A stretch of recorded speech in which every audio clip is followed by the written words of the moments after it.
along with Cal Ramsey here in the Superdome, and tonight the Knicks are facing the New Orleans Jazz, and of course that spells Pete Maravich. He had the biggest single game of anybody against the Knicks this year, 39 points. Who's going to stop him, Cal? I don't know who's going to stop him, but I think Clyde might get the assignment. Maravich is playing great basketball, particularly here at home. But Walt Frazier's come along for New York in recent ball games. He's playing very strong defense, and he's scoring well. That should be the matchup to watch tonight. Frazier against Pete Maravich. And E.C. Coleman is back for the Jazz, and he'll go against Bob McAdoo. And all of a sudden, New Orleans has a new star, too, a fellow named Paul Griffin, who grabbed 25 rebounds against Milwaukee here on Wednesday night, and that tied a club record. He's quite a rookie. He is. He's been playing real fine ball, playing ahead of B. Hagan and Aaron James. He's done a real good job, particularly on the boards, and they need that. Well, these two teams are getting ready for the opening tip, so in just a moment, the game between the Knicks and the Jazz will be underway. The Knicks with a heartbreaker of a loss in Atlanta last night. That really was a tough one. They forced the game into overtime, but in the final analysis, it was really a fellow named Truck Robinson who won that game for Atlanta at both ends of the floor. He certainly did. He did an outstanding job on offense. He made the big play on defense when he switched over to help out and blocked Bob McAdoo's shot with about 13 seconds to go in the first overtime. Lonnie Shelton was active in the game last night, as was Tom McMillan. They'll both be out there in reserve roles tonight. Meeting of the captains at midcourt is concluding, and we'll have the introduction of players in just a moment. Like most clubs in the NBA, the New Orleans Jazz proving to be a very difficult customer at home. They have won 7 consecutive home games. Their last loss on this floor came on December 19th against Detroit. Now, it is true that the Jazz did not have a home game for almost a month. Ever since the time the Knicks played them here on going back to January 23rd, the Jazz did not play again here until Wednesday of this past week, with the exception of one home game. So they've been on the road, and it's been tough for them, and they have, New Orleans has only a 5-25 record away from home, but here at the Superdome, this club has won 20 and lost only 8. And that puts their record a half game better than the Knicks record at Madison Square Garden, which is 20-9. Well, like most clubs around the league, they are playing very well at home. And the key, of course, is the play of Pistol Pete Maravich. He's been just outstanding here in New Orleans. He's played fantastic ball down here. And especially so against the Knicks. He leads the NBA with an average of 29.8, but against the Knicks he has scored 39, 38, and 28 points.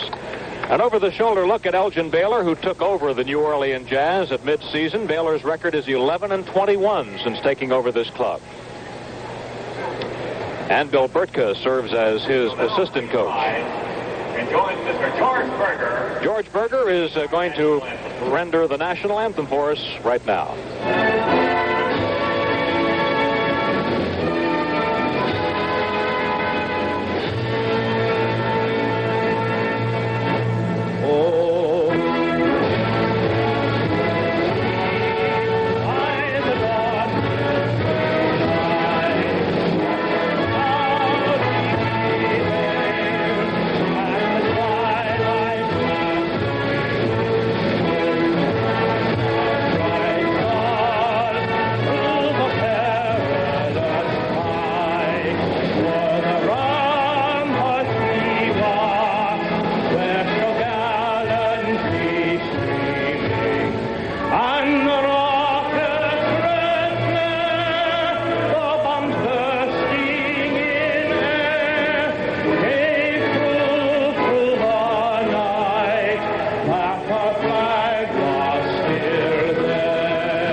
Gentleman has quite a voice, and that was one of the finest renditions of the national anthem we've heard this year.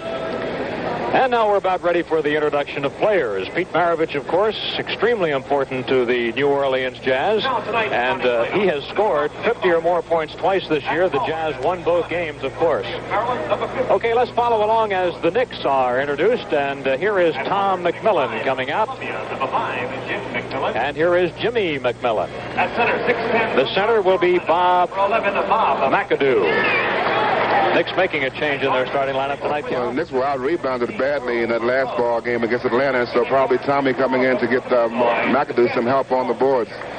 Earl Monroe and Walt Frazier form the back line. So it's McMillan, McAdoo, Frazier, and Monroe for the Knicks tonight here in New Orleans. Coached, of course, by Red Holzman. The Knicks start Bradley and McMillan together. They give away something on the rebounding. Number 15, Bud Stallworth. Starting for New Orleans, number 15, Bud Stallworth, a 6'5" forward, averaging just 6 points a game. He had a fine game against New York recently in the Garden.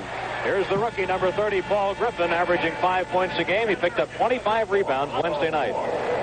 The center will be Otto Moore, 6'11" from Pan American. He wears number 34. Here's Jim McElroy, number 33, 6'3" at guard. And, of course, the pistol. He wears number 7 this year. Maravich, the captain of the club, and averaging 29.8 points a ball game.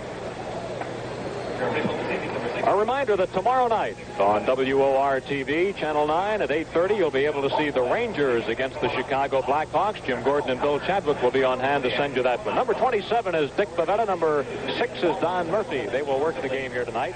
Pavetta and Murphy worked an earlier game this season between the Knicks and the Jazz. Well, 2 key matchups. Once again, Pistol Pete against Walt Frazier. I'm sure Clyde will get the assignment of picking him up. Earl just said that's nice.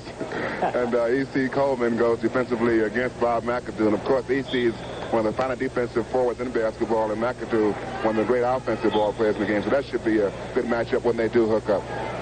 Bob McAdoo scored 36 points the last time the Knicks played here, but the Knicks lost that game, 111-102 on January 23rd. Then Mac came back with 27 points on Tuesday night at the Garden. There's the pistol. He has really had some outstanding games against the Knicks. One time last year, the pistol pumped in 45 in a double overtime game last year. Otto Moore and Bob McAdoo to jump it up. Don Murphy to put the ball in the air, and we are underway as Frazier wins the tip. So the Knicks play it, and Frazier goes in underneath Maravich, passed it back between the legs of McAdoo, and picked up by McElroy and up to Maravich. Pistol down to McElroy, drives the baseline. A reach around is hung short. Tom McMillan gets the rebound. And Cal, you said he was in there to give the Knicks some extra power on the board. Yes, Tommy's a very good offensive rebounder. Here's Tommy Mack with the ball, giving it back to Monroe.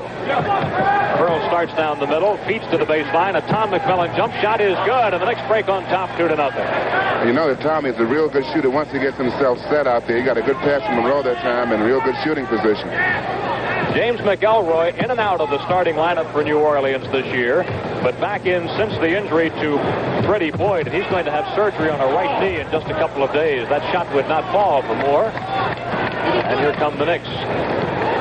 Frazier on the dribble against McElroy, a fine defensive guard. McAdoo pitches back to Monroe and gets it back to Big Bob. Here's his shot over Otto Moore, and he is hit. Well, Knicks did a lot of switching on defense in that game against Atlanta, and I'm sure we'll see that again this evening because they set a lot of picks out there for Pete Maravich.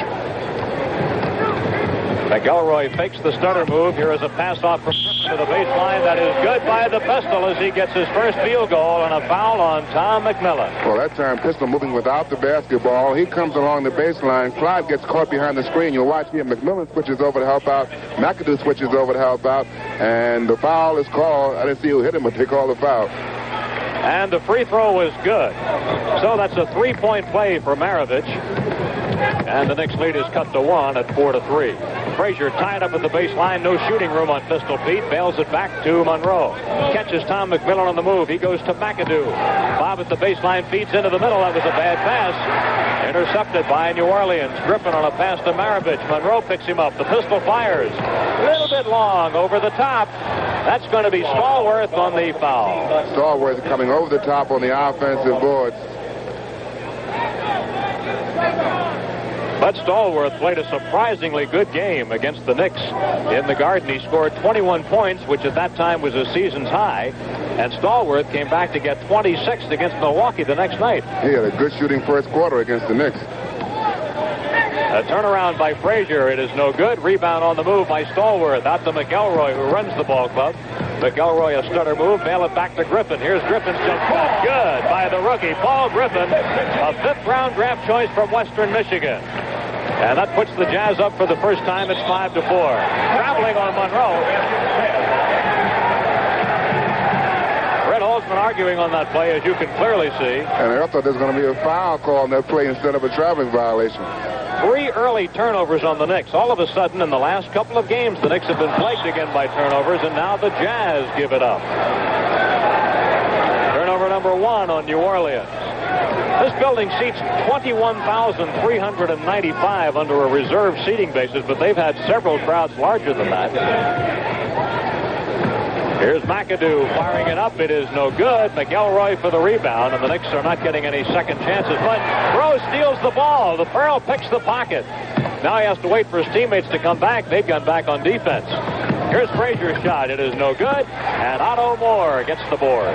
Knicks shooting cold right now. They're getting very good shots, but they're not falling for them. Wright almost gets a steal at midcourt. Here's a Maravich bomb, and it's good. Pistol Pete. And he's got 5 points already, and New Orleans now by 3 at 7-4. 7 straight points for New Orleans, and a foul on Bob McAdoo as the Knicks give it up. Offensive foul. McAdoo called for moving when he set a pick along the baseline. That's 2 personal fouls on him already.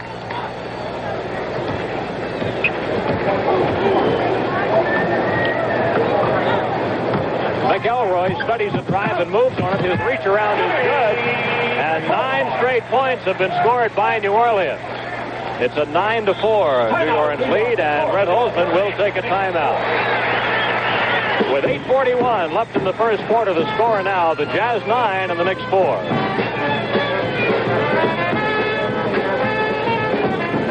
Knicks scored the first 4 points in the ball game.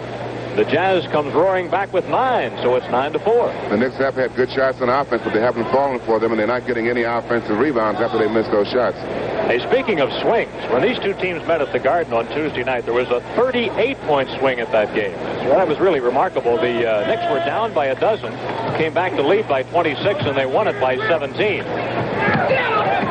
Moving into the baseline is Frazier. He's got a switch, and he's on Griffin. Pistol picks him up as he moves to the middle. Back off to Tom McMillan for the jumper. With 2 seconds on the timer, they beat the clock. Tommy just beat the buzzer on that shot. Second basket for Tom McMillan, who got a start tonight. The Jazz leads it 9-6. And Tommy's matched up against the rookie Griffin, who's doing a good job rebounding. That's a charge on Pistol Pete. First foul on Maravich, and we'll charge the Jazz with a turnover on that play. So the Knicks with 4 turnovers and the Jazz with 3. Now the Knicks after tonight come back and play 3 consecutive home games. The Pacers have lost 2 straight as they come in. Then on Tuesday night it'll be San Antonio, and Tommy Mack comes back to hit another long one. Tommy's looking to make a pass in that play, but McMillan was picked up by a defender, so Tommy went up with the shot. He was wide open, and he connected. That's 9-8, favor the Jazz by 1. A week from Saturday, the Knicks will be at the Garden to play the Philadelphia 76ers, runaway leaders in the Atlantic Division right now. But Stallworth's shot would not fall, and the Knicks have the rebound. Monroe advancing along the right sideline against McElroy, reaching for the ball. Here's Tom McMillan, who's hit 2 straight. Monroe moving to the middle, gets in the lane, goes with his 2-handed scoop, no good. Rebound, Stallworth, knocked away, stolen by Monroe. Earl gets his second steal. He was lucky on that one. Here's McAdoo's shot, no good. And the rebound got away from Moore, but the Jazz has it anyway. 7:15 remaining in the quarter. Boy, McElroy really took it right to the hoop. He made some move that time. He faked to his left and came back to his right and made a great move going inside for the layup. You watch him now, coming back to his right and going in for the layup. Good play by Jim McElroy. Right now we've got 9 of 11 points out of the Jazz backcourt. A double pump by Monroe, and he hits the Pearl with his first basket of the game. Earl averaging 19.7 per ball game. Jazz by 1, 11-10. So they've been getting the scoring from the guards, as you would expect with this team. Here's Stallworth moving in for a jump shot. It is short of the mark. Frazier for the rebound. Jimmy McMillan had gotten out quickly. Let's see if Clyde goes to him. Here's a Frazier jump shot. It is off the back iron, no good. Maravich rebound. The Pistol, who is about set to negotiate a new contract with New Orleans, hits and scores. 7 points for Pistol. He's in pretty good negotiating position, too, leading the league in scoring right now. Well, that's right, and of course the injury to Gail Goodrich, which has disabled him for the year, and at Gail's age, they don't know whether he's going to be able to come back or not. Tommy Mack short. Bob McAdoo around and no good. Tom McMillan misses a follow, and Stallworth rebound. Knicks with 3 shots that almost fell, and in the final analysis, none did. New Orleans leads at 13-10. We're in the opening quarter. After the game, the Knicks have a charter flight back to New York. Here's a Maravich shot in the lane. It's good. Well, the Knicks having a tough time defending against Pistol Pete right now. Clyde is guarding him, but he's going to have to get help from the big men when he makes his move down the lane. We have a whistle before that move by Tom McMillan. A foul before the shot on Stallworth. That's his second personal foul. By the way, speaking of travel, we were talking last night about the Knicks having to rush to catch a plane. Well, just in case you gave that any further thought, needless to say, they missed that airplane. And they didn't get into the hotel in New Orleans till about 3 this morning after taking a later flight. McAdoo to the hoop, and he hangs it short. Otto Moore rebounds it out to Maravich. Pistol moving up the center, going with a jump shot. No, but a foul Monroe, and the Pearl does not believe it. Well, the Jazz running with every opportunity now. They're controlling their defensive boards. The Knicks aren't getting any offensive rebounds, and the Jazz coming up running every time, and Pistol likes to handle the ball in the fast break. Maravich, an 83% free throw shooter, going to the line for the second time. He is 1 for 1. That's the first foul on Monroe. Red Holzman is screaming at Don Murphy.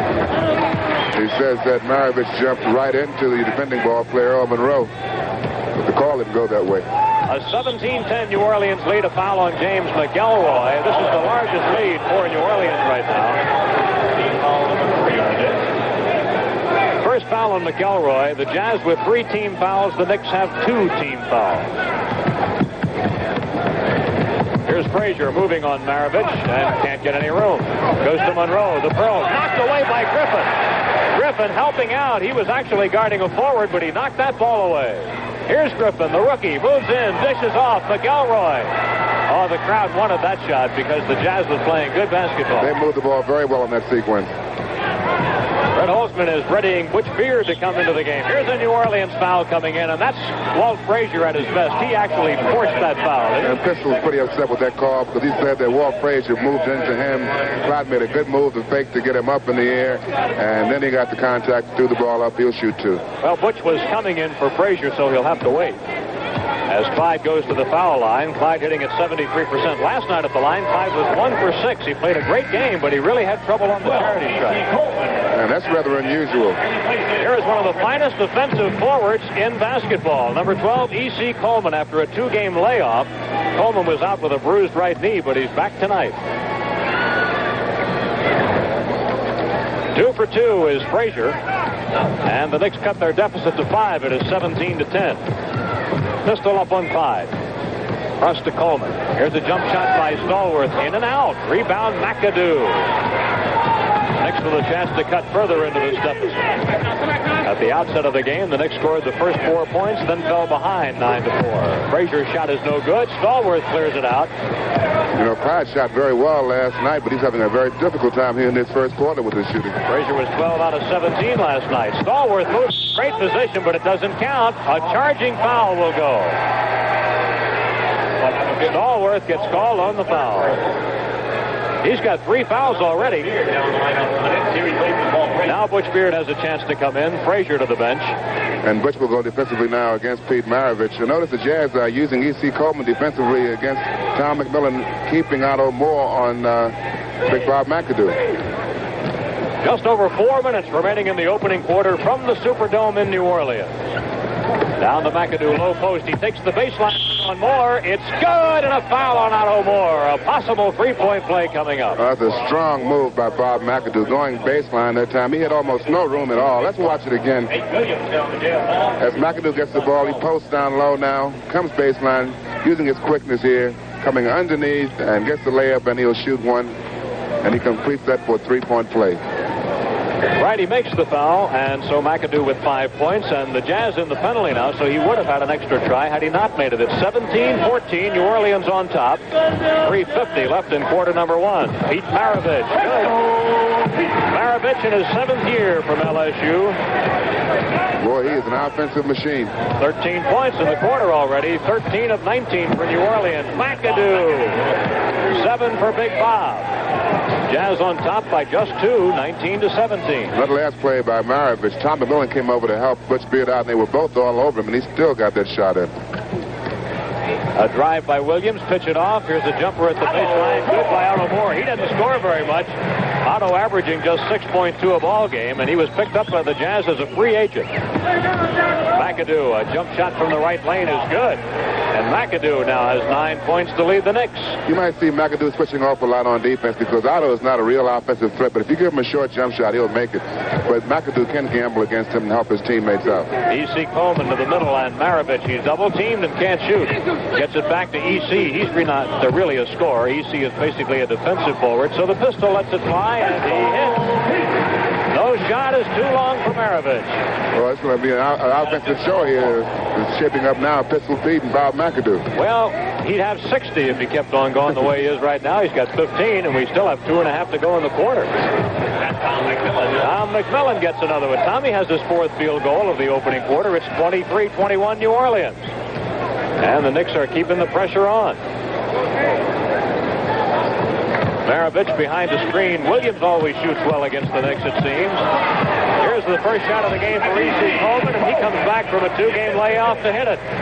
E.C. from Houston Baptist. You know, E.C. is a smart basketball player. He's not a great shooter, but he takes good shots. He works hard for his shots and plays great defense.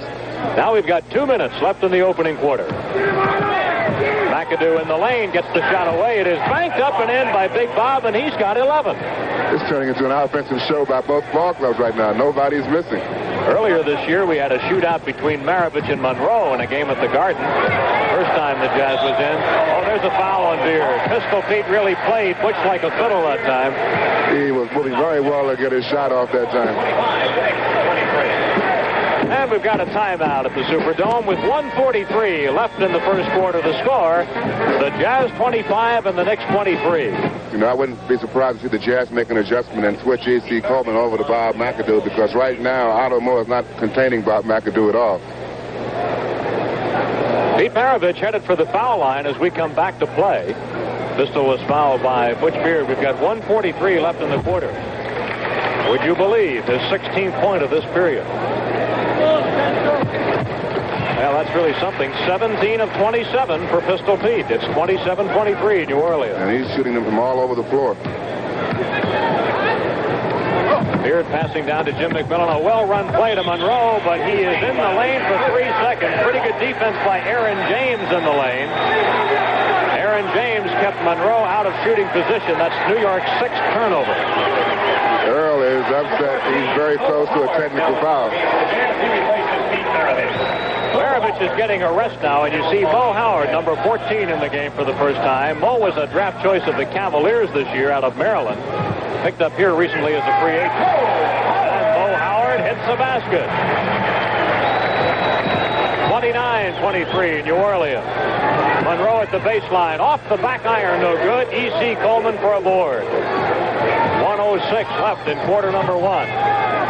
They're spelling Maravich here at the quarter mark so he can get a little extra rest. McElroy's drive was short, blocked by the Knicks, and boy, McElroy thought there was a foul, but none is called. And so did Pete Maravich and Elgin Baylor. They were off the bench yelling at the official. So nobody's happy here tonight, except that New Orleans leads it by 6 points. Less than a minute remaining in the quarter. McElroy studies a move, pitches off to Howard. His second shot of the game is overshot. Tom McMillan gains possession for the Knicks. Here's Butch Beard. Butch on a drive down to the baseline. Looks back to Tommy Mack. He's open. No good. E.C. Coleman has a rebound. There have been very few offensive rebounds in the opening quarter by the Knicks. That's basically because both the big men, McMillan and McAdoo, are outside shooting jump shots, and there's nobody inside for that offensive rebound.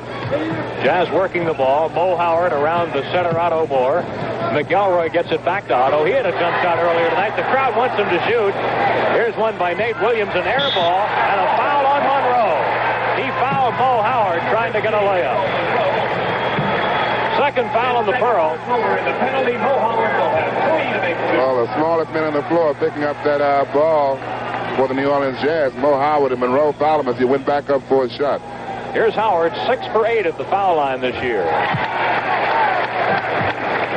Howard was waived by Cleveland on the 10th of December and picked up last week by New Orleans. Here's the Jazz widest edge of the game, an 8-point margin, 31-23. 10 seconds left in the quarter. It is good, scored, and a foul on McElroy, and nothing like the old three-point play. McElroy, his second personal. We're in the penalty early rule. Now Bill Jackson gets up off the bench to check in for the Knicks tonight. And no doubt you'll see New York go into a press now. Only 7 seconds to go in this first quarter. The Knicks will probably go to that full court press after Ifero makes his free throw. He'll have 2 for 1.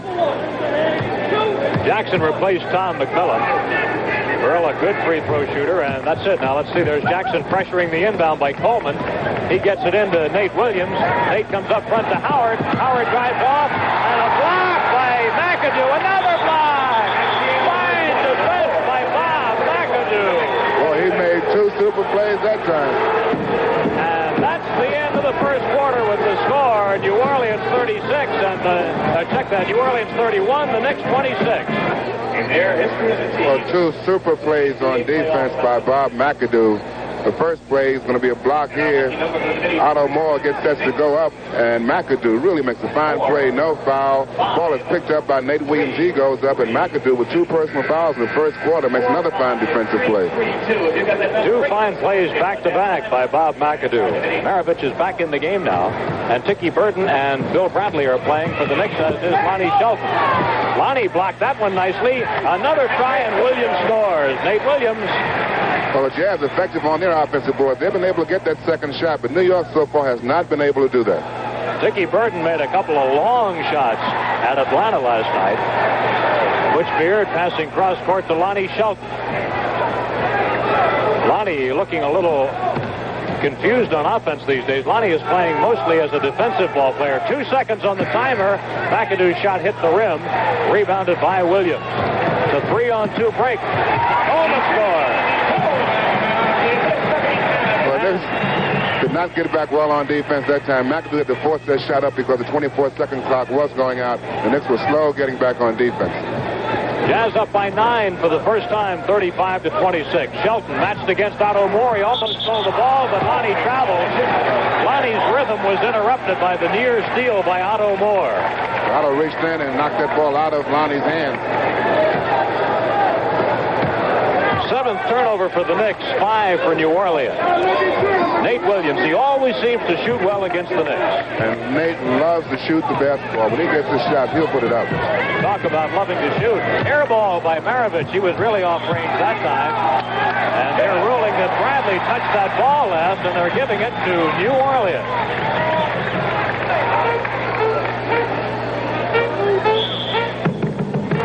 Nate Williams calling the play at the baseline for the Jazz. It's odd, but the Jazz and the Knicks are both battling the Boston Celtics for what appears to be the final playoff spot in the East. The Celtics have a game at Seattle tonight. Butch Beard, no good, no foul. Rebound, Otto Moore. And Richard, that's the same thing that Pete Maravich did. He got the call. Why couldn't Butch get it? Because Pete Maravich is a star, Cal. Here's Maravich twisting by Lonnie Shelton, and the shot no good. Rebound, Beard. Here comes Butch. Beat it off to Lonnie Shelton, and he lays it. Nice move by Lonnie.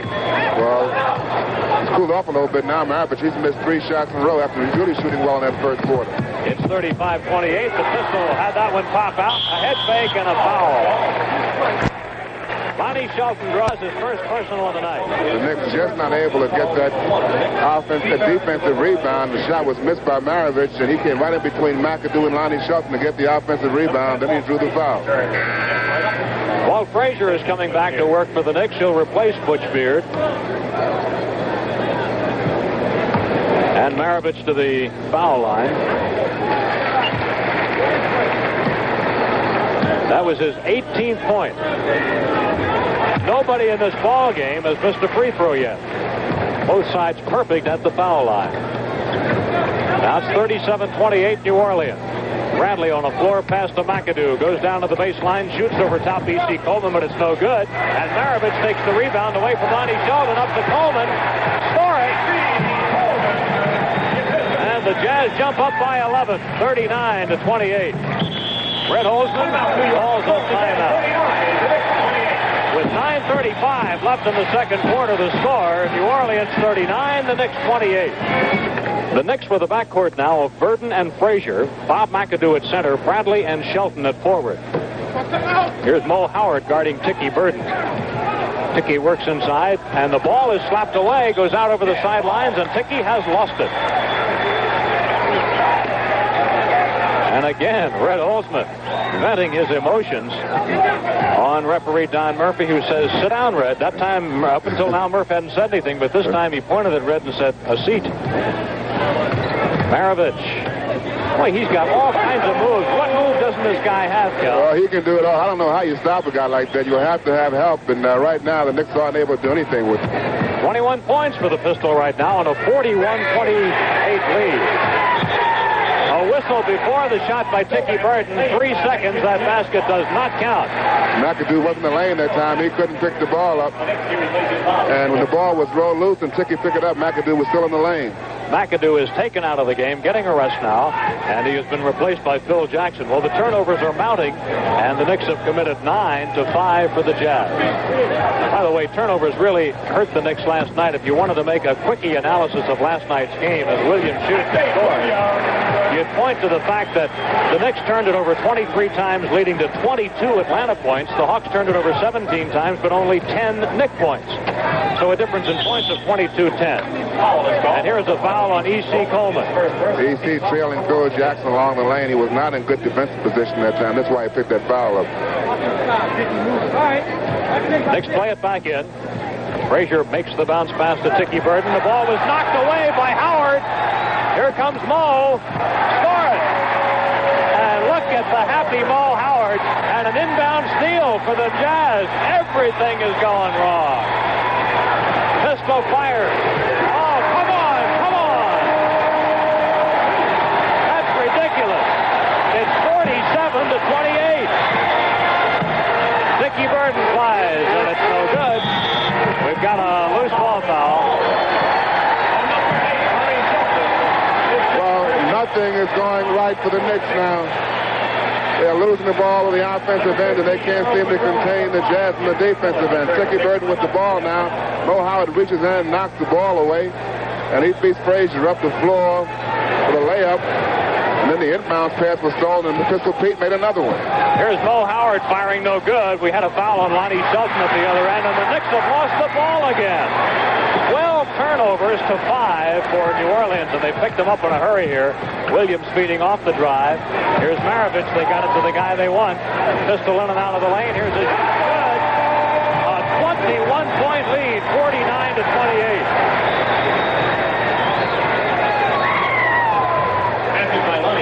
Lonnie Shelton gets a basket, and that's only the second basket for the Knicks in the quarter as you watch Dean Meminger get ready to come into the game. Oh, Knicks having two big problems right now. One is turnovers on the offense, and the second is not able to contain the Jazz at all when they're on defense. Well, that basket counted, and Walt Frazier draws the foul. Lonnie Shelton has scored all points for the Knicks in the quarter as you watch Dean Meminger come to work. By the way, Dean did something very unusual in last night's game. He picked up 3 assists in 2 minutes. Now, that's pretty good. Well, Dean's role really is to play defense and try to get the ball to the shooters. He's not a particularly good outside shooter, but he's a smart ball player, good defensive ball player, and he looks for the open man. Otto Moore is not a good free throw shooter, 67%. Rebound, Phil Jackson, nearly stolen by Howard. 51-30. Knicks will get it back, but Howard's playing some defense. Well, he certainly is, hustling back, coming in behind Earl Monroe and knocking the ball away. New Orleans has outscored the Knicks 20-4 in the quarter. A loose ball foul is called on Maravich. These fans are getting excited. That's the first break the Knicks have had in some time. Pistol called on his 3rd personal foul. That could be a factor. It's pretty early to have 3. 7:03 left in the second quarter. Phil Jackson at the baseline, off the back iron.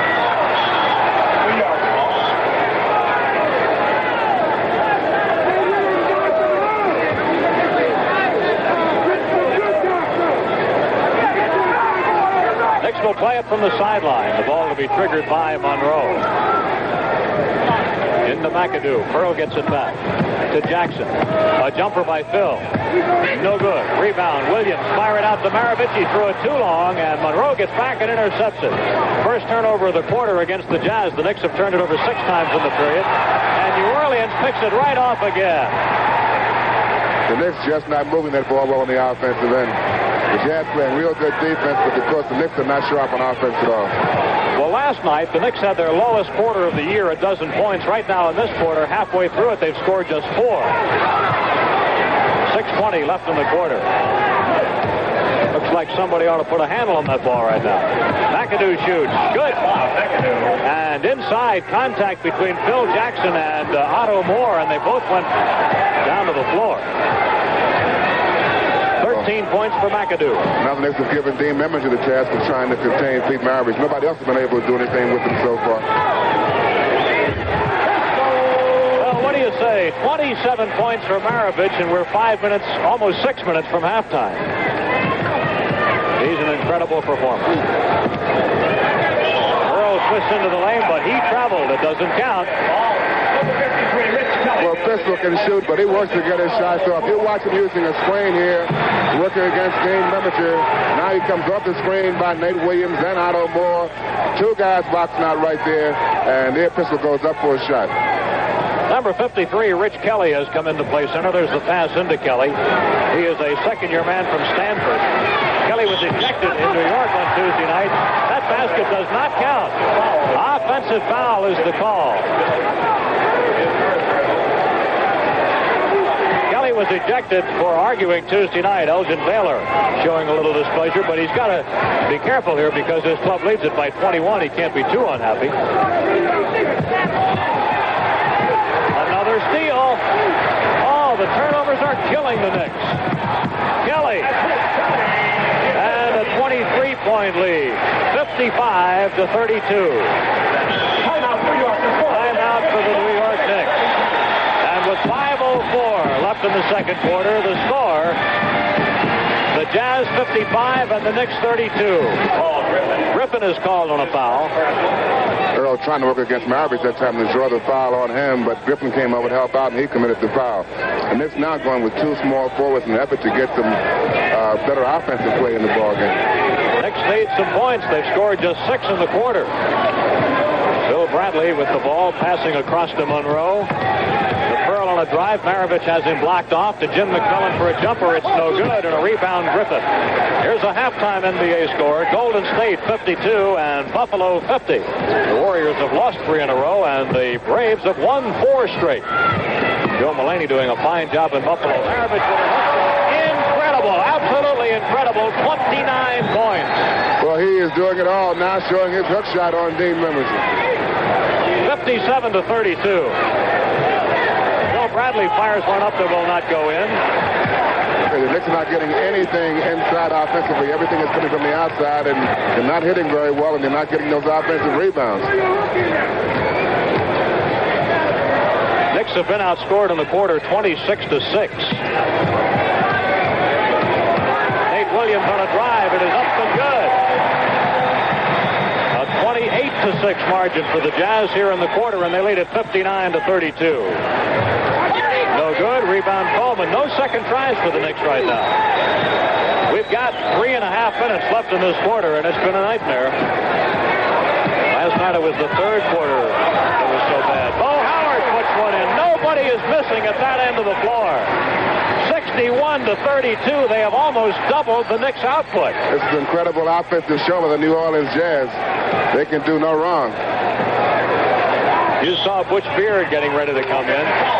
And an offensive foul. And I tell you, this is really unusual to see just everything go wrong. Here's Butch Beard coming in. Well, E.C. Coleman doing a good job defensively against Bob McAdoo. McAdoo was trying to get free for a shot, and he pushed E.C. away. This is not the largest deficit the Knicks have faced this year. Back on January 11th in the third quarter at Portland, they were down by 34. But it's approaching that as Maravich guns one up, and it's 63-32. A steal. And it's taken by Memminger. That time the Jazz just rushed it up a little bit too much. Beard at the baseline, goes on the end line. He turned it over. Right now, Pete Maravich has 1 less point than the Knicks as a team. Now, that's something. And Red Holzman has got to be a frustrated human being, and I don't blame him. What does a coach do at a time like this? About the only thing you can do is shuffle your players. There's a jump ball. And hope to come up with a combination if they can play more effectively. Right now, the Knicks cannot do anything right on either end of the floor. Memminger against Howard. A battle of the little giants.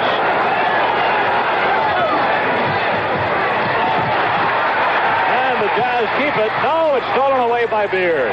Up front to Jimmy McMillan. He drives. Off the glass, no good. Coleman rebounds. That was fine defense by Maravich. Williams on a move, and he traveled. Yes, he did. 2:17 left in the quarter. And the Knicks are calling a timeout. Well, what do you think, Cal? New Orleans had 31 points at the end of the opening quarter. Now they've got 63. The Knicks had 26, and now they've got 32. Well, what do I think? The Jazz are playing a great basketball game, no doubt about it. They're doing everything right, and the Knicks are doing everything wrong right now. The Jazz are getting good shots inside. They're getting the second shot. They're running the ball because the Knicks are not shooting well. The Jazz are controlling their defensive boards, coming out very quickly. Since D.C. Coleman is coming the ball game against Bob McAdoo, he's pretty well contained. McAdoo, he was hot in the first quarter for New York, and no one can seem to hit from the outside of the Knicks right now. Most of their shots are coming from the outside, and again, there's not that second chance because the Jazz are controlling their defensive boards. The lowest quarter by any team in the NBA this year is 10. That is by 6 different teams. The fewest points in a half is 28 by the Nets at Washington on January 21st. The Knicks have already surpassed that. But the quarter mark is still up for grabs because the Knicks have scored just 6 here in the quarter. And they have been outscored in the period 32-6. It is really one of the most unusual periods of NBA pro basketball that I've ever seen. And Red is really laying into the club, and I can't blame him. And maybe a little tongue lashing here is exactly what's called for. Don Murphy has taken Red's heat as well. Maybe more so than the players. Murph working the game with Dick Bavetta tonight. We've got 2:17 left in the quarter, and of course the Knicks could easily get 15 points left yet in the last 2 minutes. You can get them in a hurry, so let's see what happens. Here's Bill Bradley with a jump shot. It is no good, and a rebound by Coleman. I don't think the Knicks have had an offensive rebound in the quarter. Maybe one. 2 minutes. 2 minutes left in the quarter as Howard shoots and scores. And that makes it a 34-6 advantage in the quarter. It is 65-32 as the Jazz has doubled the Knicks' output in the game. McAdoo is short. Offensive rebound. There's one for Big Mac. Out to Jim McMillan. Down to the baseline and a layup for Bradley. The 8th point of the quarter for the Knicks. Bradley scoring for the first time in the game. Minute and a half left in the third quarter. New Orleans on top, 65-34.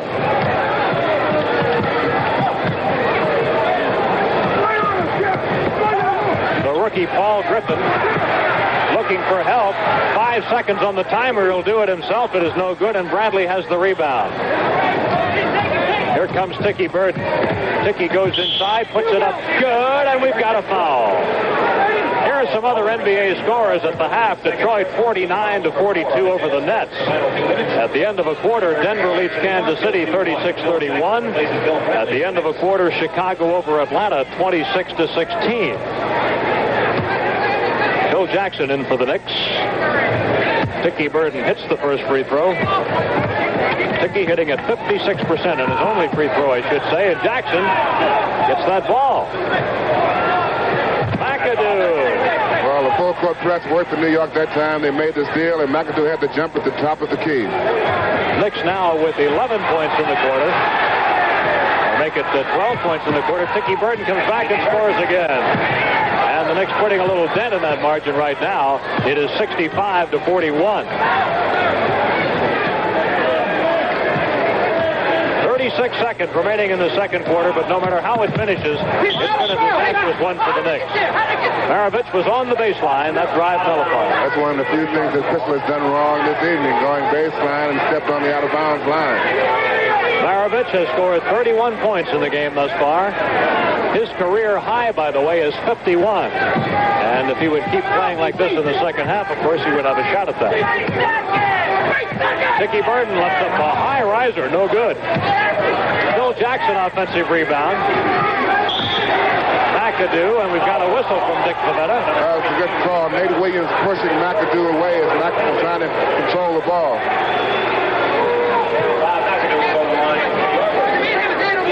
This kind of game has to be tough for the officials to work, too, because the Knicks are out there playing in frustration. It's a freewheeling ball game. The Jazz are pretty much having their own way, bring the ball up the floor almost every time they get the opportunity, and they've been very effective, particularly the pistol. 17 points for McAdoo, 65-43. Jazz breaks the pressure this time. Howard feeding off to Williams. He blows a layup. McAdoo a rebound. 7 seconds in the quarter. 5 seconds. Dickie Burden to the basket. No good. And the rebound by Howard. And that will do it in the quarter.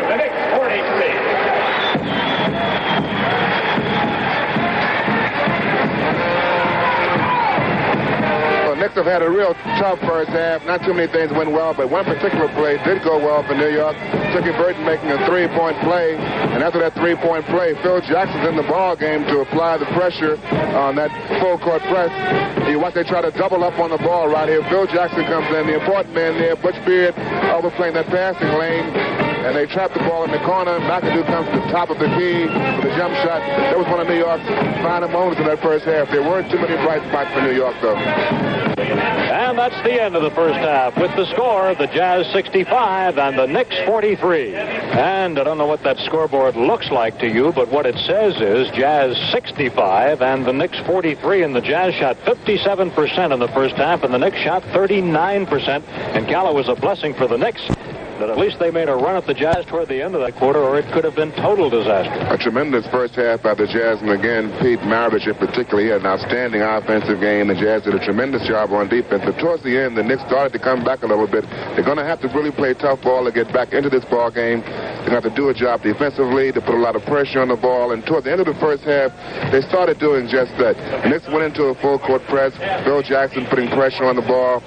Dickie Burden coming up. Now, you're watching the right of your screen as Butch Beard cuts off the passing lane, and that enables Phil Jackson to get that ball away from Mo Howard, which leads to a basket here by Bob McAdoo at the top of the key. As he's wide open, Bob scored 17 points in that first half in New York. But that kind of defensive pressure is what the Knicks are going to need throughout this ball game. And they keep that pressure on right here. Maravich with the basketball up the floor, and Phil coming around, harassing him. Butch Beard helping out. He dribbles into a crowd. Jimmy Mack knocks the ball away. Eventually, he picks the basketball up. But that's the kind of pressure that the Knicks will need to get back into this ball game. They're trailing by 22 points as Dickie Burden goes in for a layup here.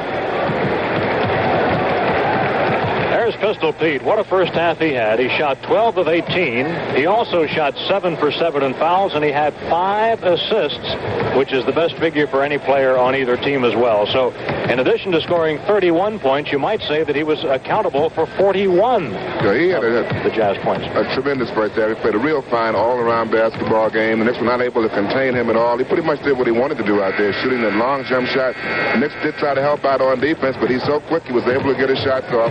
And again, a fine, outstanding offensive performance by Pistol Pete Maravich. Bob McAdoo shooting 7 of 14 for the Knicks. He leads them in scoring with 17 points. And then we drop down to 8 for Tom McMillan. Tom shooting 4 out of 7.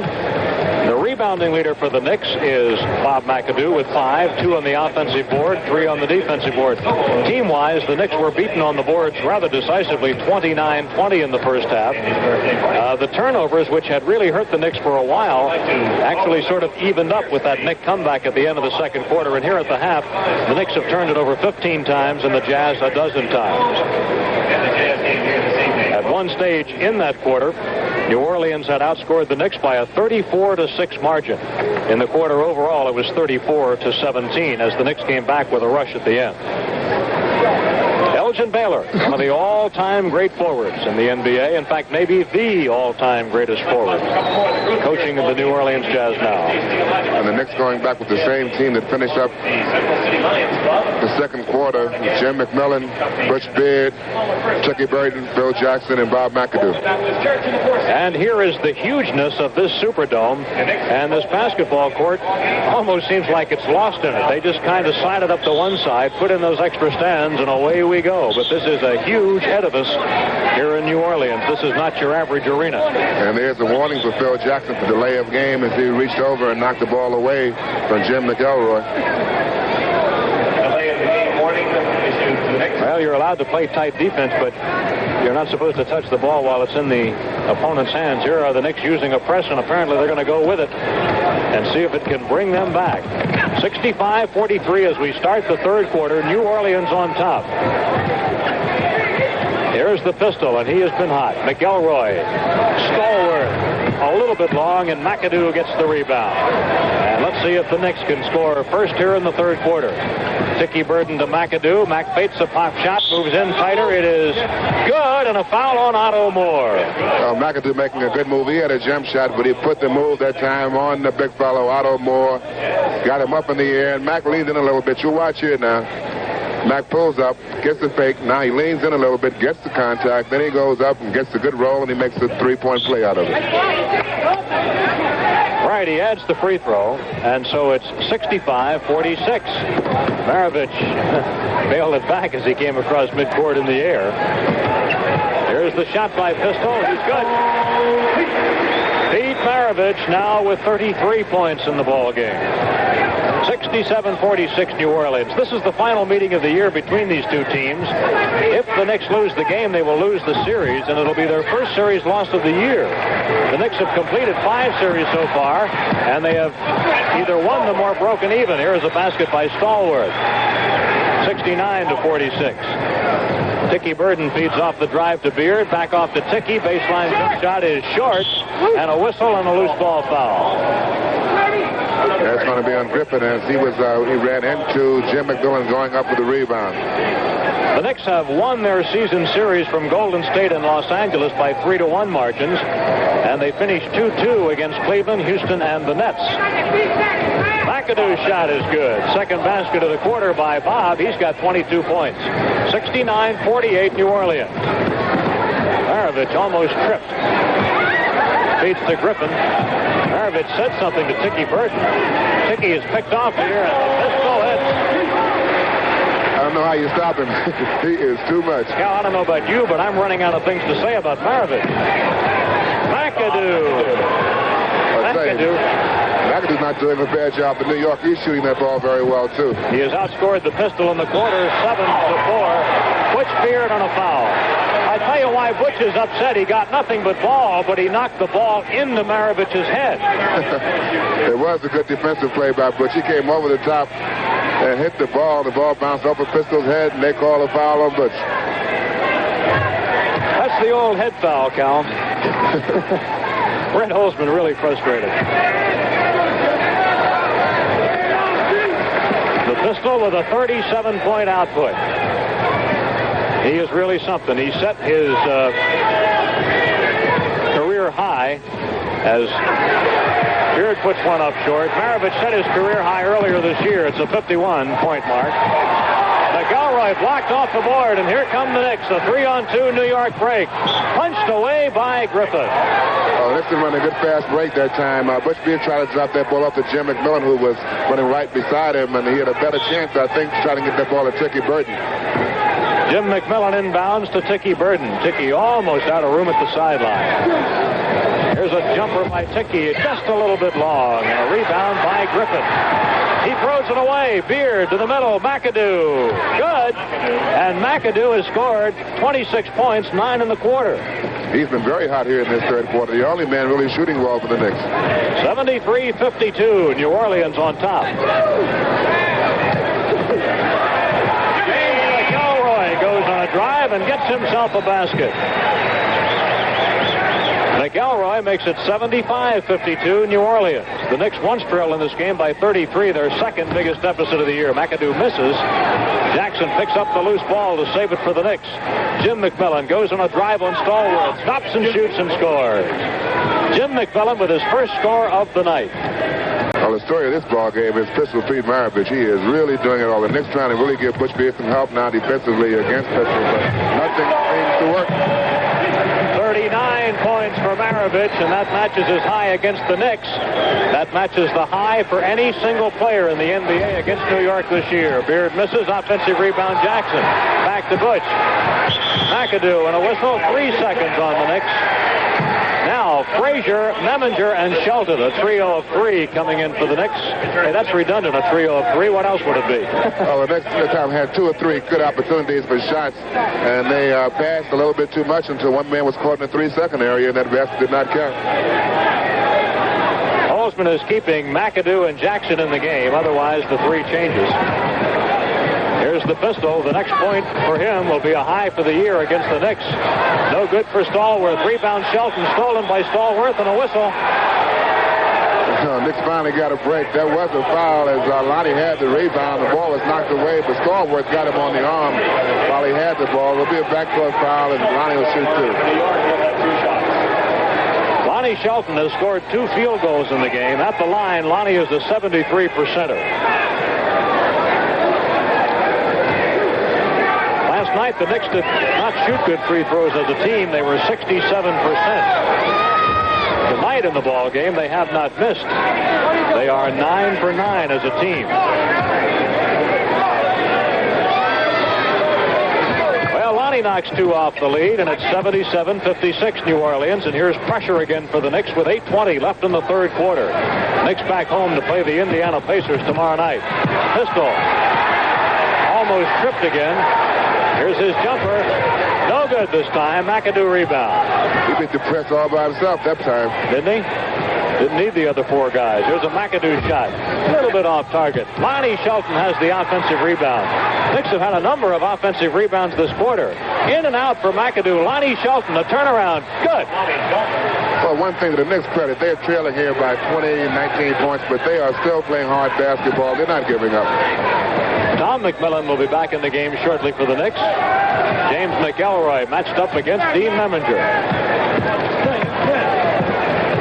Here's Maravich with Frazier.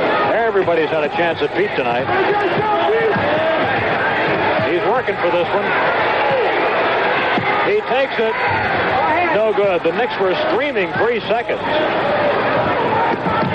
Lonnie Shelton drops the ball. Good pass by Dean Meminger. Lonnie didn't see that ball coming in, and he lost it going out of bounds. Lineup change. Number 52, Tom McMillan comes in, and he replaces Phil Jackson. I tell you, if there's such a thing as a law of averages, Pistol will have to cool off pretty soon because he has not missed too many shots this season. I think he defies that law and a few others sometimes. Otto Moore gets fed in the post, back to the Pistol, goes on a drive right to the basket. It is good, and he's fouled, and he has hit for the highest number of points of any player against the Knicks this year. He's got 41. And he made another great offensive move. That time going to his left, going around Tom McMillan, and Tom pushing him as he goes up for a shot. Maravich at the foul line adds the point. Now it is 80-58 New Orleans, and the Pistol with 42. He is 10 for 10 at the foul line. He is now 9 points away from his career high. E.C. Coleman gets called on the foul for New Orleans. And New Orleans is taking this time out. With 6:54 left in the 3rd quarter, the score, the Jazz 80, the Knicks 58. 6:53 left in the 3rd quarter. Meminger, Frazier on the Knicks back line. Here's McAdoo up front with Tom McMillan, Lonnie Shelton. And the Knicks have lost the ball. Knicks trying to get that ball inside to Bob McAdoo. He was being fronted by E.C. Coleman, and the ball was thrown out of bounds. That was the Knicks' 21st turnover, 14 for New Orleans. Halfway through quarter number 3. Knicks have been busy lately. Tonight is the Knicks' 7th of 8 games in 11 days. Don Murphy sounds a whistle underneath, and he's got a foul on Lonnie Shelton. There you saw Pistol Pete Maravich's versatility. He was double that time, and he gave a good pass inside to Otto Moore. Lonnie Shelton helping out, came over and knocked the shot away, but he fouled Otto in this shot attempt. Big Otto, 67%er at the foul line. Otto, a veteran of Pan America. First-round draft choice of the Detroit Pistons in '68. 82-58. A ball for New Orleans. Beminger to Shelton. Lonnie at the baseline, backs off, does not shoot, and a whistle. Violation, 3-second call on Lonnie. His heel was in the lane. He replaces Dean Beminger.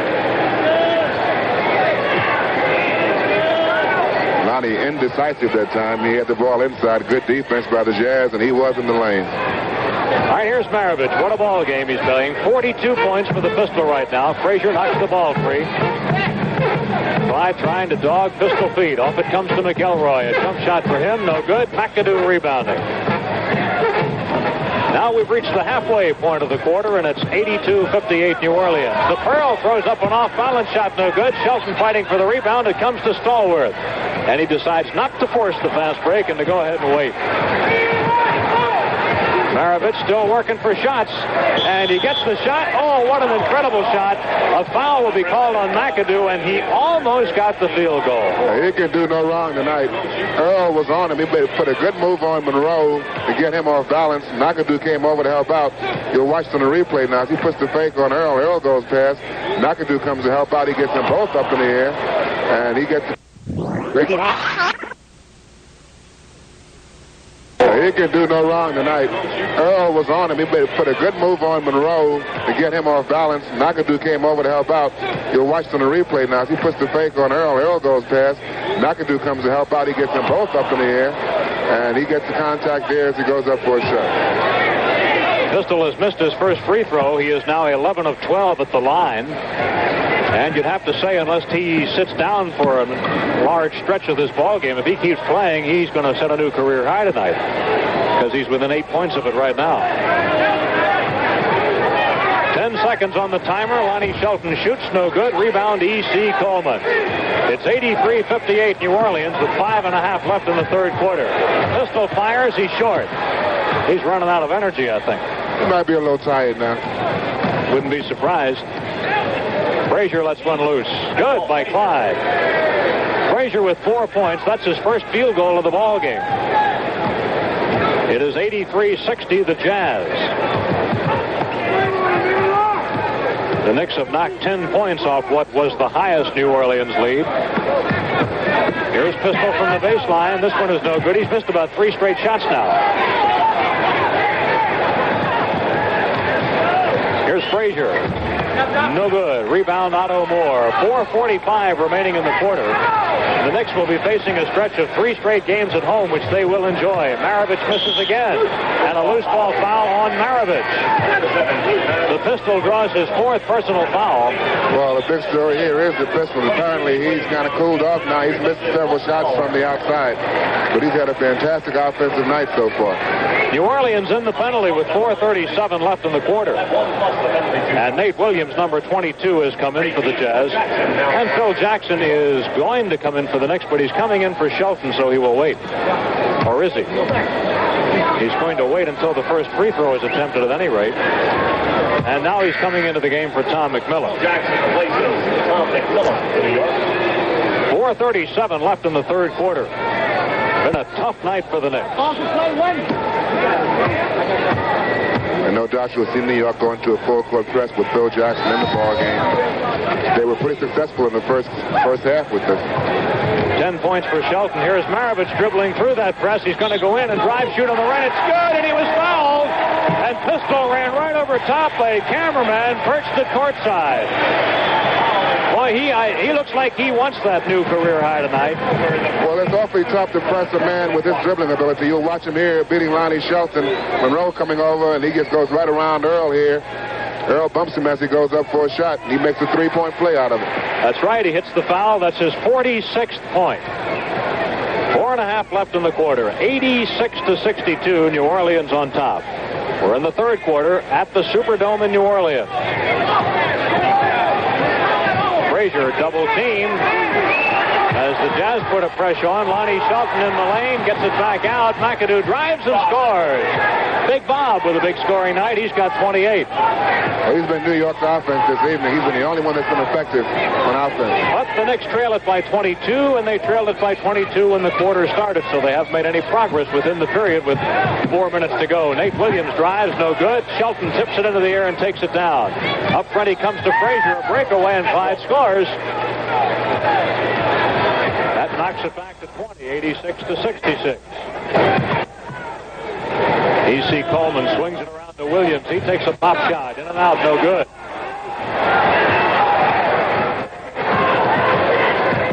McAdoo into the lane. Bounced that ball real high off the glass. And an assist by McAdoo as he bounced it off the glass. I think McAdoo traveled that time. He got away with the traveling violation, but the Knicks can use all the breaks they can get right here. Timeout New Orleans with 3:25 left in the third quarter. The score, Jazz 86, Knicks 68. Time back in with 3:20 left in the third quarter. McElroy feeds it to Otto Moore, gets it back. Here's a McElroy jump shot that's across, no good. Phil Jackson with a rebound. Earl Monroe moves it forward for the Knicks. He's playing with Butch Beard on the back line. Monroe's shot is short, and McAdoo lets it slip by, and New Orleans will have possession. You might see Earl try to get more aggressive offensively to see if he can get that fifth personal foul on Pete Maravich. Pete Maravich set his career high of 51 points on December 14th. That was the night that Elgin Baylor took over as coach of this ball club, and the Jazz beat Kansas City. Maravich misses. Rebound McAdoo. Pitching it behind. He was trapped, and Jackson, fortunate thing he was there. Lonnie Shelton fires. Good for Lonnie. He has a dozen points.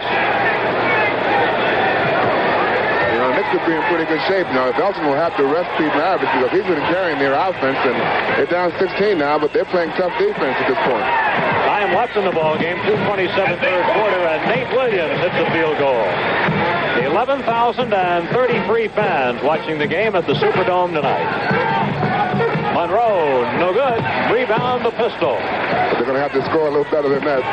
Take advantage of these opportunities on the missed shots. Maravich still working for shots. Here goes the Pistol. Double team. Score it. Maravich now with 48 points. Can you imagine when you talk about all the things we've said about this guy tonight?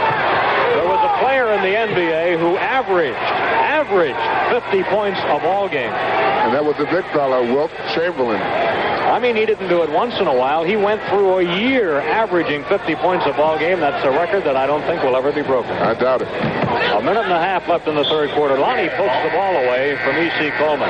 Number 14. Mo Howard coming back for New Orleans. Number 14. Number 24, Bill Bradley inserted into the Knick lineup, replacing Bob McAdoo.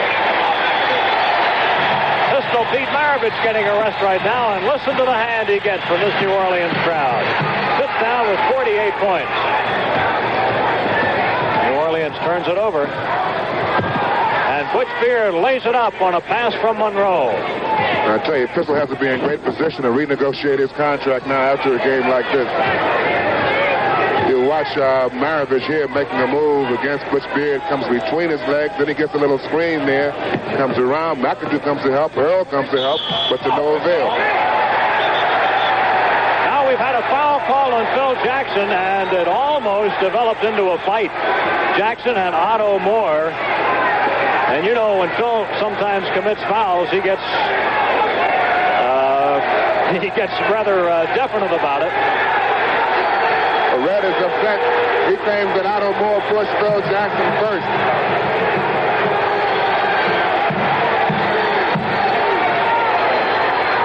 Well, let's see what the decision is on this, because Red was really irate with that call.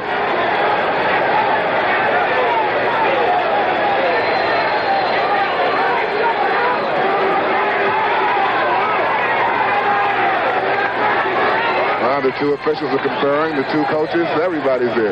Call is a personal foul. Elgin. Number 18, Phil Jackson, his first personal. Where's the penalty?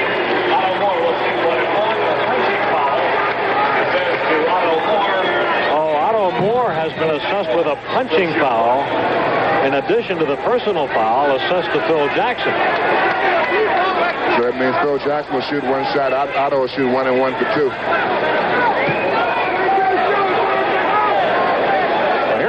he'll get his chance first.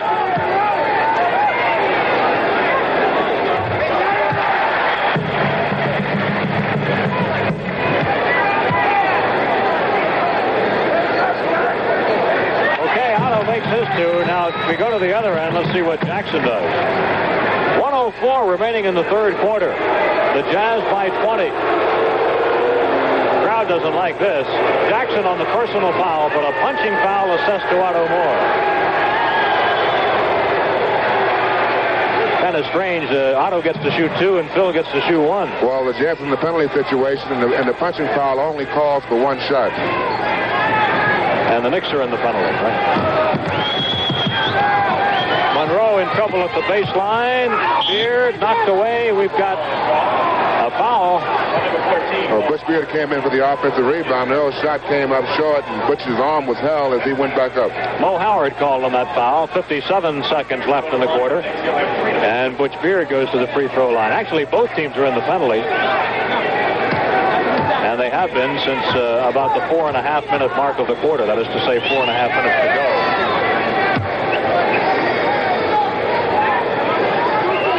Knicks have not missed a free throw tonight. They are 13 for 13 at the foul line. And there's a full court press by the Knicks again. Oh, and Beard tipped that ball. He almost had his grasp on it. He touched it and it went out, but he almost caught it.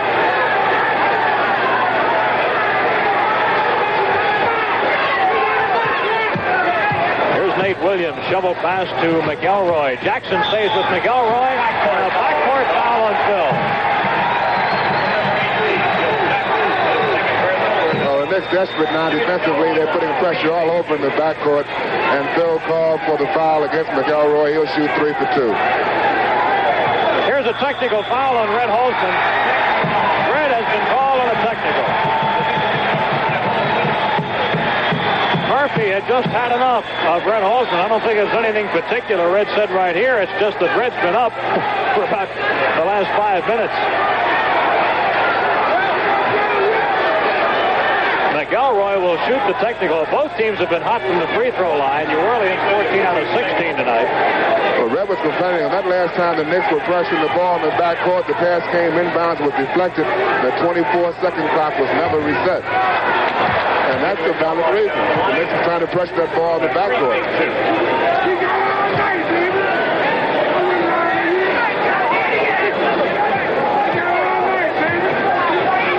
A good look at an unhappy coach. Well, the Jazz are cooperating a little bit by missing some free throws here. McElroy's missed 2 straight. And he'll get 1 more because he was in the backcourt when that foul was committed. First he shot the technical, then he had 3 to make 2.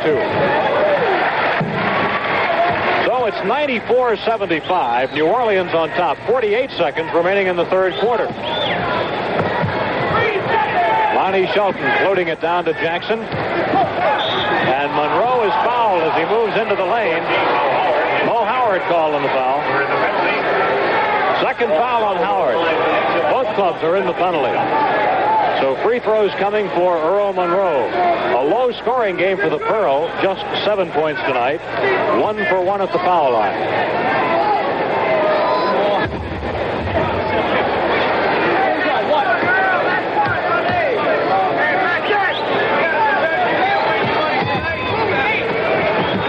.77. Again, the press put on by the Knicks.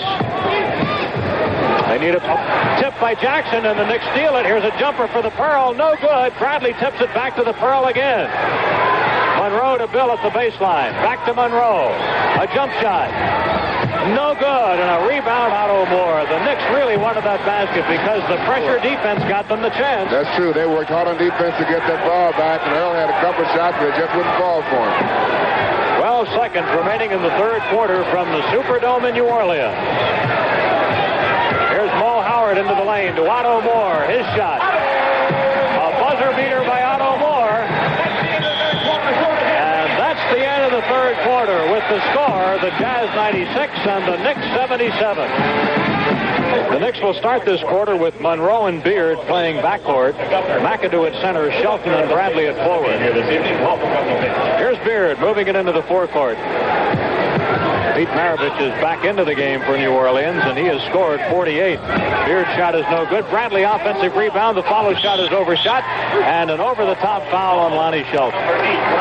Well, Lonnie hustling on the offensive board, trying to get that ball back for New York, as Bill Bradley's shot was deflected as he went up, and Lonnie picked up his 4th personal foul. Maravich, with a whole quarter to work on his career high, is only 3 points away from it. Here's Mo Howard to Nate Williams. He shoots on Bradley. It is short. Rebound, Bob McAdoo. Max had a bunch of rebounds tonight. And they did a good job of pushing off on that play. A drive by Beard. Blocked. Nate Williams had his left arm up against the defender and pushed him away when he got that shot off. Butch will trigger it at the baseline, guarded by the pistol. Comes to Shelton. He gets a straightaway jumper that is no good. Griffin boards it. Just underway in the final quarter. It's 96-77. Traveling for Howard. Traveling violation. New York ball.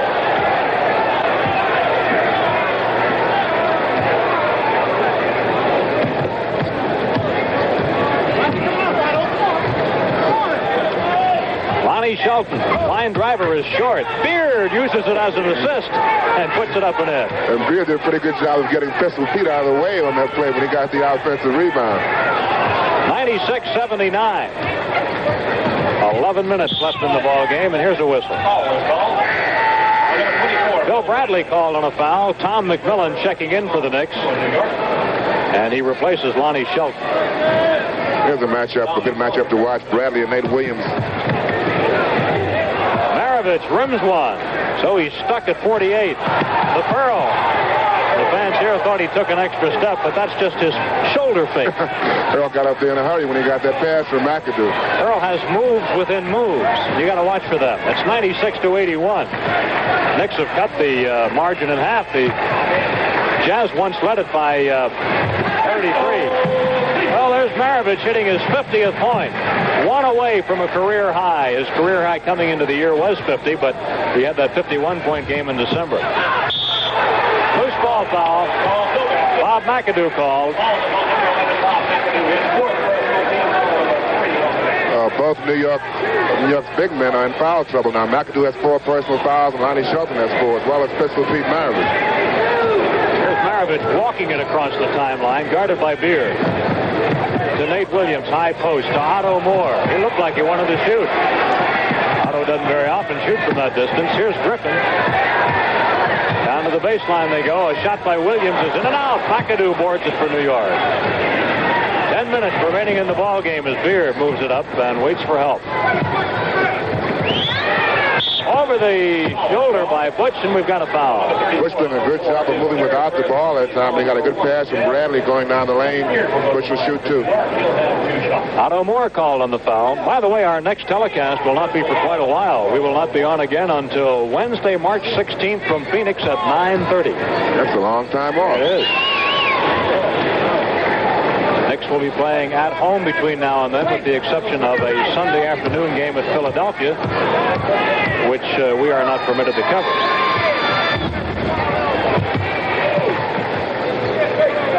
(98-83). Knicks are 17 for 17 at the free throw line tonight. There's an offensive foul. It doesn't count. Howard upset because he lost the field goal. Well, I couldn't see that play from this position. I was kind of blocked out that time, but Mo Howard was really upset with the call. He was jumping up and down, as was his coach, Elgin Baylor. That's funny. Elgin Baylor saw it, and he had a worse angle than you did. Yeah, well, he couldn't see it then. Got to stick up for your players. 98-83. Elgin actually is a kind of a mild-mannered coach, though. He doesn't get too emotional out there. 8 seconds on the timer. Beard feeds it across to Tom McMillan, drops the ball, and the Jazz picks it up, and that resets the timer. The Knicks with their 23rd turnover, Cal. They had a good opportunity now. They sliced that lead down to 15. They could have got to 13 on that play, but Bush didn't get that shot up in the air. A jumper by the pistol, a career high for Maravich. 52 points. Maravich with a new career mark. And he does it with 9 minutes left in the ball game. It's 100-83, New Orleans on top. And you folks watching on television tonight are seeing the best offensive game in Maravich's history. He's played professional ball for 7 years. 10 points for Tom McMillan. again, it's only a 15-point margin, 100-85. Well, Nick has tried everything and everybody on the pistol, and nobody's worked out too well. He's still shooting. 54 and still counting. I'm going to run out of room on the score sheet here in a minute.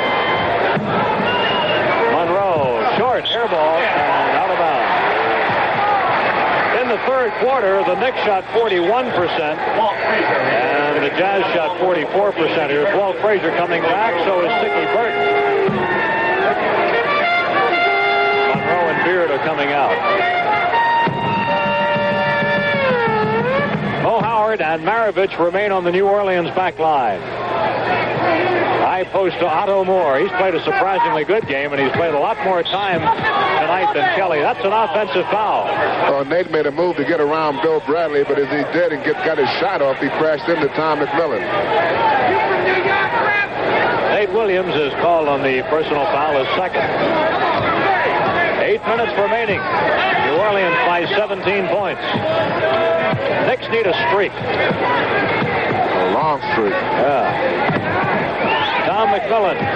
Well, he gets it started. It's back to 15. Tommy Mack with 12 points tonight. 102-87. The pistol firing for 56. He's got it.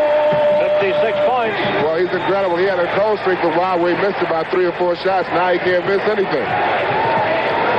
7.5 minutes remaining.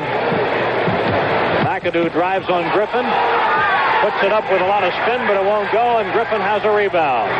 Here's the guy that had 25 rebounds against Milwaukee on this floor Wednesday night.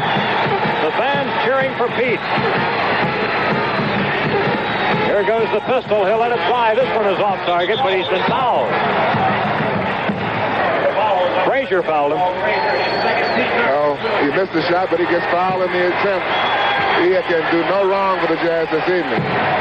So he can pick up a couple here. That would give him 58.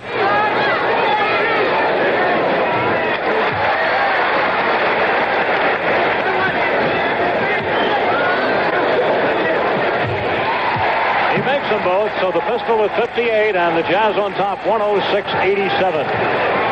7 minutes left in this ball game. Knicks back home against the Pacers tomorrow night. Here's traveling. The Jazz are taking a timeout, and this crowd will roar. With 6:59 left in the fourth quarter to score, New Orleans 106 and the Knicks 87. And obviously he could be deserving of some rest right now, but I believe he wants to stay in. Oh, yeah, he's playing like he wants to stay in. 58 he's got.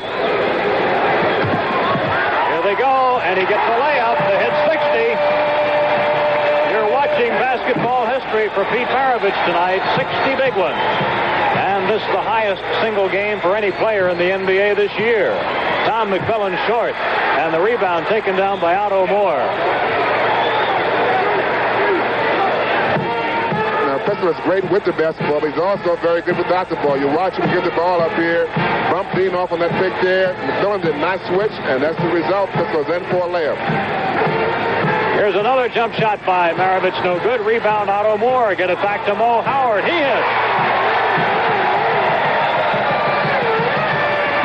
Previous high game by any NBA player this year was 51. It happened twice, both by Maravich and also by Phil Smith of Golden State. Halfway through this final quarter, and Maravich is tripped, and he comes up holding his ankle. And wouldn't it be something if this fine player got hurt in a game where he had come up with a performance like this, but he got tangled up, and it looked like it was with Memminger, didn't it? Nope, I think it was Tricky Burton came behind and reached in for the ball. Yeah, it's Tricky reaching in for the ball. He gets his foot, he twists his ankle a little bit coming down. I don't think it's too serious. I hope not anyhow. And they're taking a look at him. Trainer Don Sparks is out there working on the pistol. And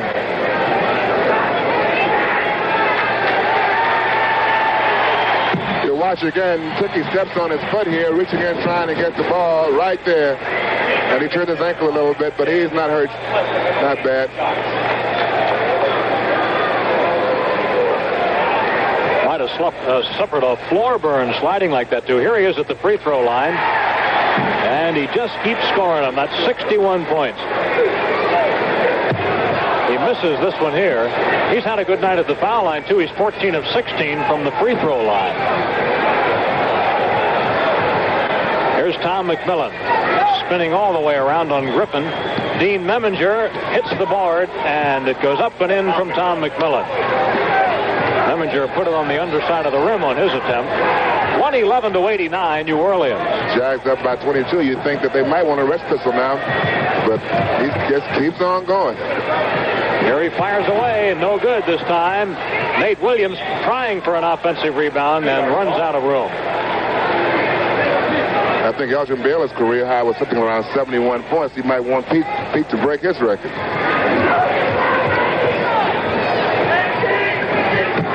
Lonnie Shelton looking for a pass, tries to get it to Bradley, almost stolen by Williams. Bill passes inside to Meminger. Dean makes a move to Tom McMillan. Blocked by Otto Moore, recovered by Griffin. Fire it up front, off the fingertips of Williams, and the Knicks get it back.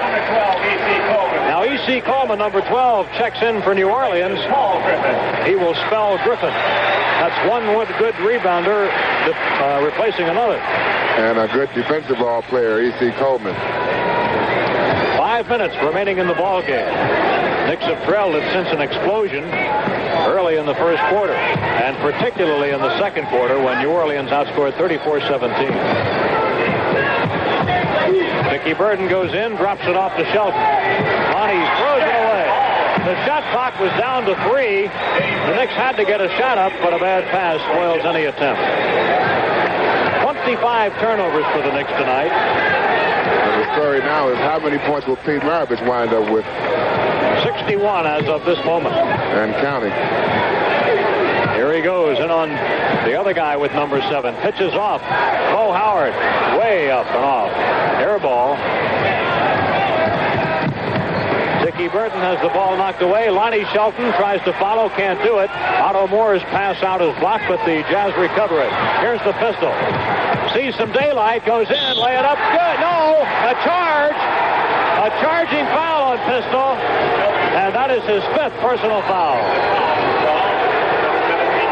Well, you watch Pistol here. He makes a move. Dickie Burton trying to make a steal on him here. Tom McMillan moving over in position. Tough call. Could have gone either way. Could have went against Maravich. Here's the ball knocked out of bounds, and the Knicks have lost it.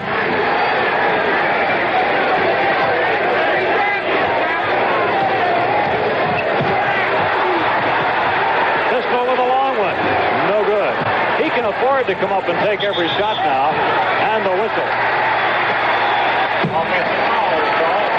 Offensive foul on Dickie Burton. And the Knickerbockers are taking a timeout with 3:53 left in the fourth quarter. The score, the Jazz 111 and the Knicks 89. 3:50 left in the ball game. Rich Kelly is in for New Orleans. The ball knocked away. Well, Dean working hard on defense that time. He was fronting Pistol Pete, and that ball came in and went off of Dean's hands, they called. They're looking for him. Aaron James inside. Look at that move! Maravich backed into Meminger. What a basket. He's got 63. He put the right spin on that ball. He sure did. Dickie Burton fires up and hits it. Dickie with a long one. Dickie has contributed 7 points. It is 113-91. New Orleans on top. The crowd rooting for Pete every time he comes up the floor. Knicks trying to double team him now. Dean has the task of trying to contain him, and that's a hard job today. Here he uses the pick and scores again. And look at his teammates rooting for him. Look at Coleman. Coleman leaped into the air when he scored. 65 for the Pistol. Dickie Burton doing his Pistol Pete imitation. 115-93. The Jazz are going to Pistol every time down the floor now. They're trying to get picks for him now. They're no longer asking him to bring the ball up the floor. Here's a foul. Dean Meminger. And free throws coming for Maravich. Well, this is some night. We've got 2:48 left, and he does indeed have a chance to get into the 70s. Playing for the first time tonight, number 11, Ron Behagen, into the ball game. He replaces Coleman. When Ron came in the game, he came in to congratulate Maravich on his great shooting performance this evening. Pistol is doing it good. 66 points. Loose ball foul on Behagan. His first personal team foul number 2 of the Jazz. Number 41, Andy Walker replaces Mo Howard. Andy Walker coming into the game, replacing Mo Howard. Andy Walker, a 7th-round draft choice from Niagara, the lowest drafted player to make it in the NBA this year. Tom McMillan, no good, and a rebound for Aaron James. He will try to get the ball to Maravich. Oh, wait a minute. You guys, you're not supposed to do that. That was a basket for Aaron James. You're supposed to go to Pistol every time down the floor. 118-93. I guess they just couldn't help themselves. And Dean Meminger gets himself a field goal. And the fans are yelling for Pete to get the ball. Behagan, goaltending, scored for Behagan. Tom McMillan blocked it on the way down. 2:14 remaining. The Pistol with 66 right now. Here's a basket for him if he can convert.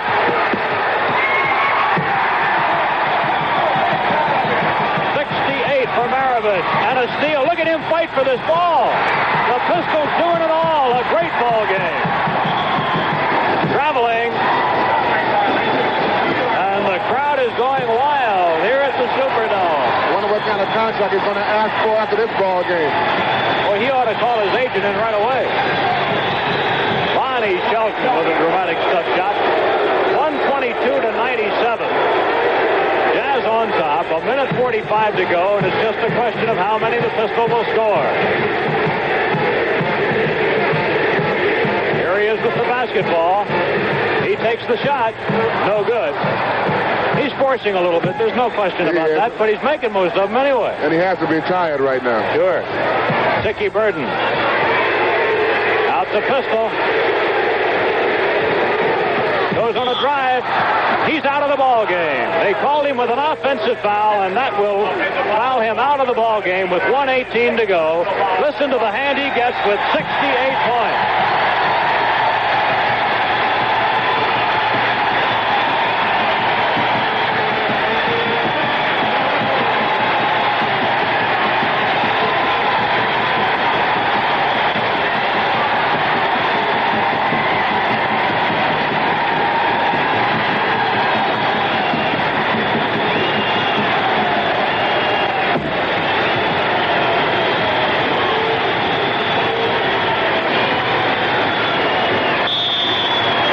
Are back to work, and we have a layup and a foul on Kelly. Well, Lonnie Shelton fighting hard on the offensive boards. He had a good shot, missed, followed with another one. Pistol Pete getting tremendous round of applause for a tremendous performance by Pistol Pete Maravich, 68 points. And his father, Press Maravich, is undoubtedly here at the game. He is a scout for the Jazz. That free throw by Lonnie puts the Knicks at the century point. They are announcing that it's the highest total by a guard in the history of the National Basketball Association. Well, you got to give it to him. He put on a performance this evening. 122-100. Up front to Dean Meminger, and Dino gets a layup. Dean Meminger. Only 2 men in the history of the NBA have ever scored more. Elgin Baylor and Will Chamberlain. Yeah, they probably heard that. They announced only 2 players have ever scored more than Pete did tonight, Baylor and Chamberlain. 122-104 the score right now. Steele up to Ticky. Gets Aaron James in the air, and there'll be a foul on James. 31 seconds left in the ball game. An incredible performance by Pistol Pete Maravich, and the 11,033 fans here in New Orleans saw it. Yeah, I was at Hershey, Pennsylvania the night that Wilt got his 100. As a youngster, I lived in that area at that time, and I was just there as a fan. And in the meantime, in the years since that happened, I've run into thousands of people who said they saw that game, and there were only about 5,000 people there. Well, I wasn't there. I was in the Eastern League playing that day, but I wasn't the guard when Archer got his 71. I think Willie North got about 40 or 50 something that night for New York. Well, we'll both be able to say we were here for this one. Meminger and Howard fighting for the ball. Out of bounds off Meminger, and the Jazz will play it in. 27 seconds to go.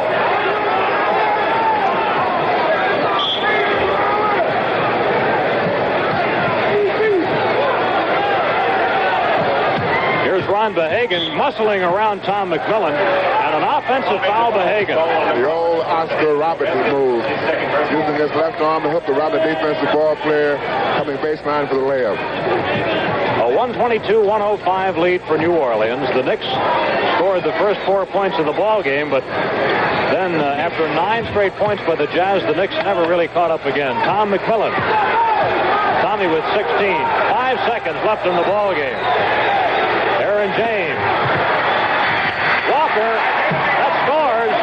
Score the basket by Walker, and that's the ball game.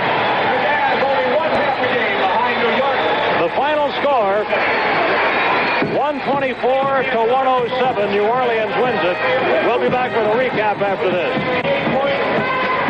Breaking down the incredible game by Pete Maravich tonight. 27 field goals, 14 free throws for 68 points. The highest score ever produced by a guard in the NBA, and there have been some fantastic guards who have played basketball in this league. But on this night, in this game, it was pistol all the way.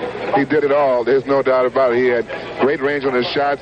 He got a lot of help from his teammates who were really cheering for him. You see right here, Mo Howard, his pistol did everything well. He shot the jump shot. He ran the fast break. He penetrated, going down the lane, along the baseline, inside, down low. He did everything conceivable out there on the basketball floor this evening. And he shot the ball extremely well. And he fouled out with 1 minute and 18 seconds to go, or he might have had a chance for another field goal.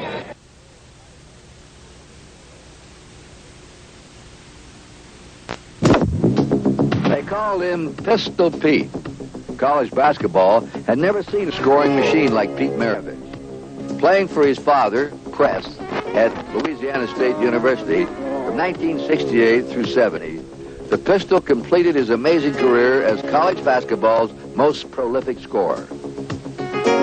With his floppy socks and dazzling ball handling, Pete Maravich put pizzazz into the game of basketball.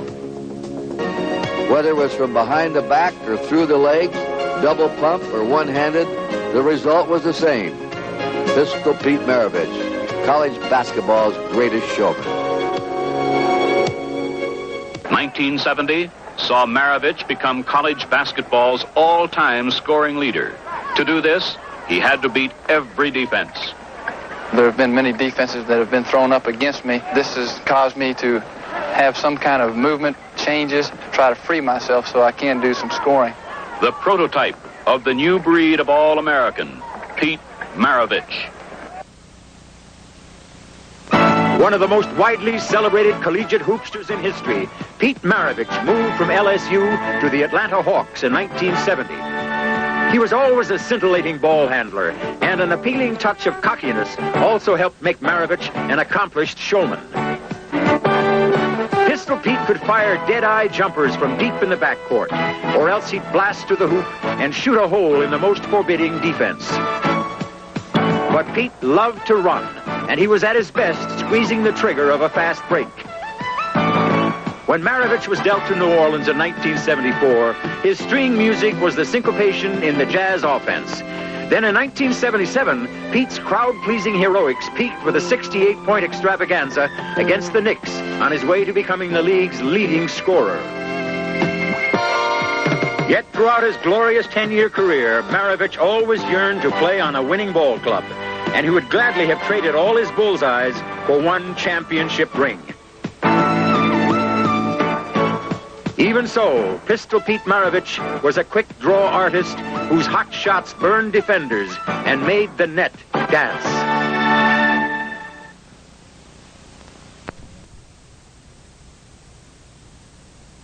Creativity and bringing a whole different concept to the game of basketball. Pete was the original, and Pete was a globetrotter. You know, Pete practiced this stuff, you know, day in and day out, and it was honed in. You're looking at Pistol Pete Maravich, in my opinion, the greatest playmaker playing today. Maravich was unbelievable. I think he was like ahead of his time and the things that he did. He could do things with the basketball that I've never seen anybody do. I don't think that the people, the fans now know how really great Pistol Pete was. He was probably my most difficult opponent as far as one-on-one. I saw Earl, the Pearl, I played against Clyde, and I thought those guys gave me problems. Pistol was unique with his ball handling and dribbling and stuff like that. He could just trick guys. Pistol would do, he would take the ball and set it behind his back, catch the ball, and shoot. That was sweet. Through the times that I had playing pro basketball, which were very bad times, you either win or you lose. So it's a flesh-peddling business, and I know that I went through a lot of adversity, but through that adversity, I grew up a great deal. But I would like to know why the New Orleans Jazz is in last place. I mean, they've won about 11, they've lost about 18, and they seem to me to be a magnificent shooting team. We can't win on the road. We've won 1 and lost 16 on the road. Why is that? Your offense is absolutely murderous. Nobody misses. Maravich throws up line drives, they go in. This was like a guy, the game was boring to him, so he had to create things to keep him interested. They established a reputation. Pistol Pete, he's a gunner, he's a shooter, that's it. His game goes no further than that, and he's always going to be a loser. I couldn't retrieve it back, no matter what I did. I enjoyed playing as a Celtic style. I enjoyed that for the 3 months I was there. I would have loved to have had that for 10 years, because I would be sitting with all the rings and sitting with everything else. But I'm not. I was in the completely opposite situation, and I'm not a greedy person. I don't care to have 10 rings. He didn't always want to be Pete Maravich, the show and the talent and the guy with all the flair